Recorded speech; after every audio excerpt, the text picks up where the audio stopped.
For as long as I can remember, I've always wanted to be a teacher. I remembered as wonderful teachers. I had a mom, I had a Sunday school teacher, and I just had teachers all around me.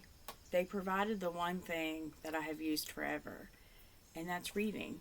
It was my favorite thing. I spent so much of my childhood playing school. Some of my students were childhood Cabbage Patch dolls and Rainbow Bright dolls, and more times than not, I made my sisters be my students. They didn't listen as well, and even then, I was really hard on myself and wondered if I was doing a good job teaching them. As a piece of history, I think back to my great aunts. I had a really big family. My great aunt Buena Vista was born in 1897. She taught in these little tiny schoolhouses in Eagle Rock. We used to hear about her all the time. And she actually taught until 1960. My great aunt's sister taught from 1920 until 1972 when they finally made her retire. My great aunt Bertha was a substitute in Tennessee. She didn't have a teaching degree, but she loved to teach, just like her sisters did. Then I had a great aunt Jane. She taught from 1940 to 1970. Back then, you could teach with a 2-year degree, and yes, and then when they changed to a 4-year degree, she didn't have the time or the energy to go back, and so then she just substituted until way late in her life, actually. My Aunt Elizabeth Ann taught from 1973 until 2008 when she retired. She now has a daughter who has taught for 18 years, and I have taught almost 13. It's in my blood, I guess. So when I think about things that I can teach in a procedure, I can teach you how to teach.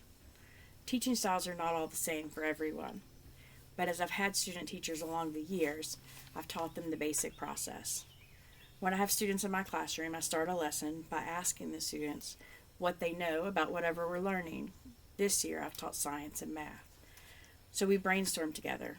We sometimes brainstorm out loud, sometimes we put it on the interactive board, and sometimes we'll just write it on the old-fashioned marker board. We just brainstorm all the things that they know, things that they've heard, anything that they can think of. Sometimes it's just a picture, and I'll actually draw that on the board, and they get a lot of humor out of the fact that I'm not an artist. Then I introduce the concept that I want to teach, the actual fact. I like to get their brains moving. If I can put something in their hands, that's even more helpful, so I try to give them manipulative of some time. A science picture, a vocabulary word, anything I can do to put in their hands. And if I can get them involved with each other, that's even more helpful. Just for a few minutes, pass the word, pass the manipulative, ask questions to each other. I have found the more interactive you can be, the more interactive they are in the learning. Then I encourage you to get down to business. At this point, I want my students to practice whatever the skill that we're learning. So if it's a math lesson, we're going to practice the division or the multiplication. In the science, we're going to practice. We're going to talk about the ecosystem. We're going to draw it out. We're going to write it out, whatever it may be. So then I'll have them do something individually for a few minutes. And during this time, it gives me a chance to walk around the room and kind of assess where they all are. It also gives me a chance to go to the students that may learn a little bit slower, or my ELL students, and I can double check and make sure they're on the same page. Then, as a class, we come back together and we spend time assessing on where they are. I always tell my student teachers, make sure they're not confused. Double check. Let them ask questions. No question is dumb. Some are repeated, but none are dumb. Then the students get the chance to do it correctly. If they have to just mirror after me, mirror after me, mirror after me, that's okay. And then I have them kind of do student checks. Look at your friend's paper. Look at your friend's paper. See if that's okay. I have learned that students learn more from their peers than they do from a teacher every time. Lastly, I always have them fill out an exit ticket. You don't want it to be long. You want it to be short.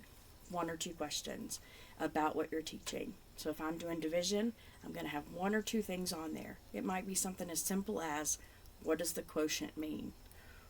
When I divide, what kind of answer am I going to get if I divide an even number into an even number? Something very simple, but I want their brains to still be there when they're leaving my math class. So I always do that, and then they hand it to me as we leave the room. And then I have another way to check and make sure we're all on the same page, and that also gives me a place to start when I teach again.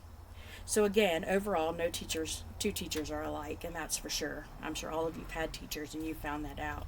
But that's kind of my basic procedure. I use that in every area that I teach, and I've taught lots of things. I kind of stick to reading and writing typically in history, but this year I branched out. I remember it like it was yesterday, the teachers that I've had. I had a third grade teacher that read us Old Yeller, and I remember how the book pages sounded. And I even remember how they just cried, and I remember thinking like how special it was that they wanted to read us that story. I remember a teacher in high school, Dr. Murphy, and he was teaching us physics, and I still to this day don't understand anything about physics. But he took the time every day to go over it with me one more time. And he even would let me call him at home. And he'd say, Miss Sweeney, I don't understand why you're not getting. But he would repeat it one more time. Every teacher has a way about them, a procedure that they stick to. But the bottom line is it's about their heart. It's about what their passion is. And so procedure matters. It absolutely does. And I'll let you see my procedure. But at the end of the day, it has way more to do with